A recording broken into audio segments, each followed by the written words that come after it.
Assalamualaikum warahmatullahi wabarakatuh. Penonton Jalan Buku Channel, kali ini saya sedang membuat atau memegang sebuah buku novel Ketika Hati Berkhidmat. Tampaknya buku ini cukup menarik karena novel ini diangkat dari sebuah kenyataan hidup seorang birokrat yang ditampilkan sedemikian rupa dalam sebuah tulisan yang menggugah dan mendayu-dayu. Nah, di sebelah saya inilah ada salah seorang teman yang namanya Hasan M. Nur sebagai seorang penulis yang mampu memvisualisasikan perjalanan hidup seorang birokrat dalam sebuah karya novel dan berjudul Ketika Hati Berkhidmat. Sangat banyak yang menarik di sini, penuh dengan petuah, penuh dengan inspirasi dan keberpihakan, dan banyak hal di sini yang bisa dijadikan sebagai tematik yang cukup inspiratif. Untuk lebih jauh kita melihat dan membaca ataupun mendengarkan apa sih sebenarnya latar belakang dari Mas Hasan yang tergugah untuk menampilkan sebuah cerita dalam sebuah karya dalam bentuk novel yang diangkat dari kisah nyata seorang birokrat yang bernama Pak Syamsuddin. Saya kira mungkin Mas Hasan bisa memberikan memberikan uraian, gambaran yang utuh tentang sosok dari Pak Syamsuddin dan sekaligus juga bersama-sama menjadi penulis buku ini. Ya. Mari Mas Hasan. Jadi buku Ketika Hati Berkhidmat ini merupakan kelanjutan dari buku pertama maupun yang kedua. Makanya tiga buku inilah kita sebut sebagai trilogi kisah inspiratif. Nah, jadi trilogi kisah inspiratif. Pertama kita menulis buku dengan judul Tiada Pernah Menyerah. Nah, buku ini sudah dibahas berkali-kali di dalam podcast Jalan Buku Channel, dan berikutnya adalah buku Indahnya Jalan Mendaki. Nah, Indahnya Jalan Mendaki ini merupakan kelanjutan cerita dari buku Tiada Pernah Menyerah, meskipun basic ceritanya berbeda. Kalau ini berkaitan dengan kehidupan masa kecil sampai dengan menjelang pada saat selesai studi gitu ya. Kemudian ini masuk pada dunia ketika rumah tangga. Coba lihat judul apa tadi? Indahnya Jalan Mendaki. Oh, bukan masa-masa dia sedang asik bercinta. Oh ya, itu bagian dari kisah ini, kisah buku ini. Jadi masa bercinta dan berkeluarga, kira-kira begitu ya. Jadi ini juga menyangkut cerita anak bocah kecil masa lalu. Bocah kecil masa lalu. Dan ini jatuh bangun bercinta, kemudian menemukan cinta ya, kira-kira begitu. Ini inti dari buku ini. Jadi di sini juga memuat, biasanya kalau dulu kan orang mengungkapkan rasa cintanya melalui tulisan secara kertas. Iya. Oh, gitu. Jadi memang ini buku masa cinta romantis Bangsam. Kemudian kita coba refleksikan dalam bentuk buku itu. Dan masa-masa cinta di masa lalu itu. Tapi kan nggak ada cinta segitiga kan? Nggak ada cinta segitiga. Oh, bisa masuk di dalamnya. Itu kan pejabat masa lalu itu kan ada juga sebelum menjadi pejabat. Proses di dalam menjelang masuk ke rumah tangga itu ada cinta yang memang ini. Cinta yang semakin bertaut. Cinta berbinar di sana, ada jatuh bangun, ada penolakan, ada penyesalan dan seterusnya, itu banyak di sini dimuat, diceritakan di sini. Tidak menceritakan sakitnya di sini itu tidak ada. Memang diceritakan. Diceritakan juga. Sampai termasuk situasi. Kalau gitu Pak Sam termasuk jujur juga dalam menceritakan. Oh iya, memang jujur. Memang kita mengambil basicnya memang fakta. Oh gitu. Fakta yang dialami oleh beliau, kemudian kita angkat, kita refleksikan dalam bentuk buku. Kita ceritakan kembali dengan bahasa yang lebih populer, yang menginspirasi semua orang yang membacanya. Oh, jadi kalau gitu sebelum membaca buku ini sebaiknya juga supaya ada baiknya utuh membaca buku ini dulu. Iya, Nah, ada baiknya seperti itu. Jadi memang ketika saya membaca tanggapan, ini kan ada banyak tanggapan dari para pembaca kita yang menyatakan ketika dia membaca buku ini, sama buku ini, itu seakan-akan dia membaca dirinya sendiri. Jadi perjalanan hidup Bang Sam dengan cinta yang jatuh bangun, dengan kehidupan yang juga sangat susah itu kemudian mencapai posisi sebagai penuh dengan birokrat. pesan-pesan moral ya. Penuh dengan pesan-pesan, dan orang yang membacanya itu rata-rata mengatakan bahwa seakan-akan dia sedang membaca dirinya sendiri. Iya. Nah, iya, itu iya. yang menarik buat kita. Sebuah perjalanan kehidupan Perjalanan yang harus hidup dilalui ya. Nah, Iya. nah, buku ketiga Buku ketiga ini lebih banyak bercerita tentang pengalaman pribadi beliau ketika berada di birokrasi. Iya. Ketika berada di birokrasi. Ada dua hal yang sangat mengesankan saya ketika mendengarkan pengakuan Bang Sam. Kemudian saya tuliskan di sini dengan bersama-sama Bang Sam itu adalah Bang Sam itu meskipun seorang birokrat, tapi dia membangun cinta di dalam birokrasi. Oh iya, bekerja dengan hati kalau Iya, istilah sekarang ya. Iya. Jadi di ujung dari tulisan ini itu Bang Sam menceritakan pengalaman hidupnya ketika dia di kampung. Nah, di judul Meniti di Riam Sejarah. Nah, itu menarik sekali. Apa yang menarik dalam? Jadi dia membuat semacam membangun sebuah kisah dari hidupnya itu dengan mengambil sebuah cerita. Ketika membaca cerita di sebuah majalah itu mengatakan bahwa ada pertengkaran antara angin dengan matahari.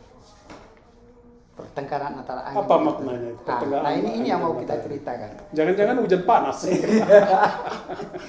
Jadi ketika melihat seorang orang tua berpakaian jas, lalu angin itu mengatakan begini, mengatakan kepada matahari bahwa saya akan membuktikan kepada Anda bahwa saya lebih hebat daripada Anda.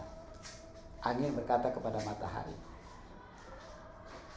bahwa saya membuktikan saya lebih hebat daripada Anda karena jas yang akan dikenakan oleh bapak tua itu di jalan, itu dalam sekejap saya akan lepaskan jas itu dari badannya.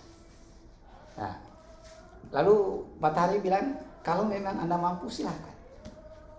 Nah, jadi dengan begitu kemudian angin mulailah meniupkan anginnya untuk menghempaskan jas yang ada di tangan atau di badannya bapak tua itu. Tetapi begitu semakin dia kencangkan angin, mendatangkan angin puting beliung sekalipun, jas itu malah semakin kuat dipegang oleh bapak itu. Nah, semakin kuat dipegang oleh bapak itu. Nah, pada saat angin sudah begitu sudah sangat menumpahkan seluruh kekuatannya, tetap jas itu tidak terlepas. Dan semakin kuat justru bapak tua itu mengencangkan kancing jasnya. Nah, karena dia tidak mampu melepaskan itu, akhirnya dia malu sendiri. Nah, lalu matahari bilang, kalau begitu sekarang giliran saya untuk menunjukkan bahwa siapa yang lebih hebat, apakah saya atau Anda, kira-kira gitu. Nah, matahari dengan perlahan mulai muncul di balik awan. Dengan sinar yang menerpa matahari bapak tua itu, perlahan semakin lama semakin panas, semakin lama semakin panas. Panasnya semakin kencang, bapak itu mulai keringatnya mulai muncul. Lalu dia mengambil sapu tangan untuk membasuh keringatnya. Tidak lama kemudian dia tidak mampu lagi bertahan karena saking panasnya. Dia bukalah jasnya itu. Nah, disinilah kita bisa mengambil metafor dari pertengkaran antara angin dengan matahari itu menunjukkan sisi kekuasaan di dalam hidup kita. Jadi bahwa ternyata untuk menjatuhkan atau melepaskan kekuasaan itu tidak memerlukan kemarahan.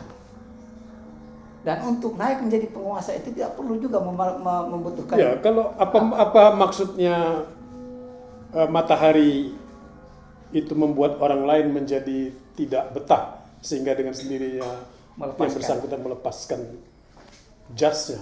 Ya. Berarti Jadi apakah memang Pak Sam suka membuat orang merasa tidak betah?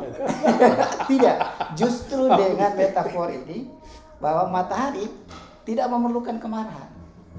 Jadi angin itu kan cukup dengan kemarahan. membuat orang lain merasa tidak nyaman, apa begitu maksudnya? Jadi pada saat dia melepaskan matahari dengan sinarnya itu matahari bilang kepada angin bahwa hidup ini tidak selamanya membuat orang kita ketika orang melepaskan sesuatu dari badannya tidak memerlukan sebuah kemarahan, tapi justru kasih sayang. Matahari mengatakan bahwa dengan sinar saya itu adalah bentuk kasih sayang kepada seseorang, dan karena maksudnya matahari itu adalah sumber kehidupan. Sumber kehidupan. Nah, karena itu dengan orang dengan sukarela melepaskan kekuasaannya. Iya. Dan pada saatnya dia harus melepaskannya. Karena dia tidak mampu lagi mempertahankan kekuasaan itu karena sudah waktunya untuk turun kira-kira. Tetapi kan matahari itu juga kan ada panasnya juga. Iya. Apalagi katanya tadi dia punya sikap pemberontak. Oh iya. Iya. Sehingga membuat orang lain merasa tidak. Nah itu maksud saya metafor ini menggambarkan tentang paradigma kasih sayang di dalam birokrasi, cinta dan kasih sayang di dalam birokrasi, bahwa segala sesuatu itu tidak harus diselesaikan dengan kemarahan, tapi dengan kasih sayang. Dengan cinta dan kasih sayanglah kita bisa mengubah dunia ini. Jadi bukan yang kemarahan. Angin kan datang dengan kemarahan, tapi matahari dia tidak marah, tapi dia memancarkan sinarnya. Tapi dengan sinarnya itu justru membuat orang sukarela melepaskan apa yang dia punya. Iya. Pada saatnya, kira-kira begitu. Terus apalagi yang menarik dari perjalanan hidup dari seorang Samsudin ini yang Anda tuangkan dalam sebuah jadi banyak kisah-kisah inspiratif yang terdapat di dalam pengalaman hidup Bang Sam, terutama berkaitan dengan bagaimana dia berhubungan dengan bawahannya maupun teman-temannya di samping kiri kanan maupun atasannya. Nah ini yang menarik sebenarnya. Bang Sam selalu menjadi orang yang istilah dia itu SDSB, Samsudin datang semua beres, kira-kira begitu. Itu bukan saja pengakuan dia, tapi juga pengakuan teman-teman sekitar, bahwa ketika ada persoalan yang dihadapi oleh kelompok sekelompok teman-teman, begitu Bang Sam datang, persoalan yang tadi rumit itu bisa disederhanakan. Memang kemampuan Bang Sam itu melakukan generalisasi sekaligus melakukan membuat situasi yang sebenarnya rumit itu menjadi mudah. Mungkin dia juga bisa menciptakan suasana yang favorable gitu ya. Betul. Sehingga orang bisa juga sebagai sosok yang sangat inspiring. Betul. Bisa memberikan motivasi terhadap sekali. Kolega.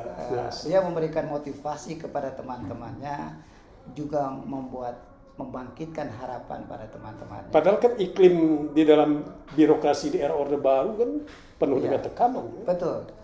Dan dia banyak sekali menginspirasi orang, sekaligus menjadi teman yang baik di dalam dunia birokrasi. Bahkan ada kawan yang mengalami kesulitan di dalam kehidupan rumah tangganya, ekonominya, dia bersedia membantunya dengan segala keterbatasan yang dimiliki. Jadi membantu orang itu menurut Bang Sam itu bukan karena kita. Dan itu bukan hanya sekedar pengakuan dari Pak Sam, tapi ada testimoni. Testimoni dari pihak lain. Dari pihak lain. Jadi birokrasi menurut Bang Sam itu sebelumnya itu begitu angker, begitu rigid, begitu kaku, dan seakan-akan tidak ada humanisme di situ. Birokrasi untuk kepentingan birokrasi. Tetapi Bang Sam memaknai birokrasi itu sebagai sikap mengatur sekaligus menjalankan sikap humanismenya itu. Di samping kita tidak hanya menjalankan birokrasi, tetapi juga memberikan apa yang kita punya untuk bisa bermanfaat buat orang lain, kira-kira begitu. Nah, ya di sini saya yang cukup menarik yaitu tentang investasi dan kaderisasi. Ya. Jadi kata investasi itu adalah sebagai sebuah upaya Ya. yang tidak ingin mengharapkan imbalan secara langsung terhadap apa kita berikan kepada orang lain, Ya, baik dalam bentuk ilmu maupun pemberian berbagai macam fasilitas. betul, betul. Nah, Memang apa itu yang dimaksud? jadi secara teori itu kan banyak sudah para pemikir mengatakan bahwa investasi yang paling besar bagi bangsa, sebuah masyarakat adalah human investment. Jadi investasi manusia. Nah, bangsa mencoba melakukan itu di birokrasi yang dia pimpin. Jadi dimaksud dengan human investment itu menyiapkan generasi penerus yang memiliki kompetensi tertentu untuk menjawab masa depan. Nah, bangsa melakukan beberapa hal yang menurut saya itu menarik. Misalnya dia menginisiasi untuk mengumpulkan orang-orang yang punya kemampuan keilmuan yang memadai supaya melanjutkan studinya ke S2 dan S3. Bagi mereka yang tidak punya kemampuan untuk melanjutkan S2, S3, tapi punya kemampuan manajemen yang bagus, bangsa mempromosikannya supaya dia bisa menaik jenjang kepangkatannya, jenjang karirnya itu menjadi lebih baik dan lebih baik. Jadi boleh dikatakan bahwa investasi yang dimaksudkan dan sekaligus juga berimplikasi kepada kaderisasi itu terlihat menunjukkan karakter kenegarawanan. Betul sekali, bernegara, betul. kan? Jadi Tidak melakukan berbagai macam tekanan, tapi memperhatikan promosi juga. itu memang pengalaman Menciptakan pribadi manusia. beliau.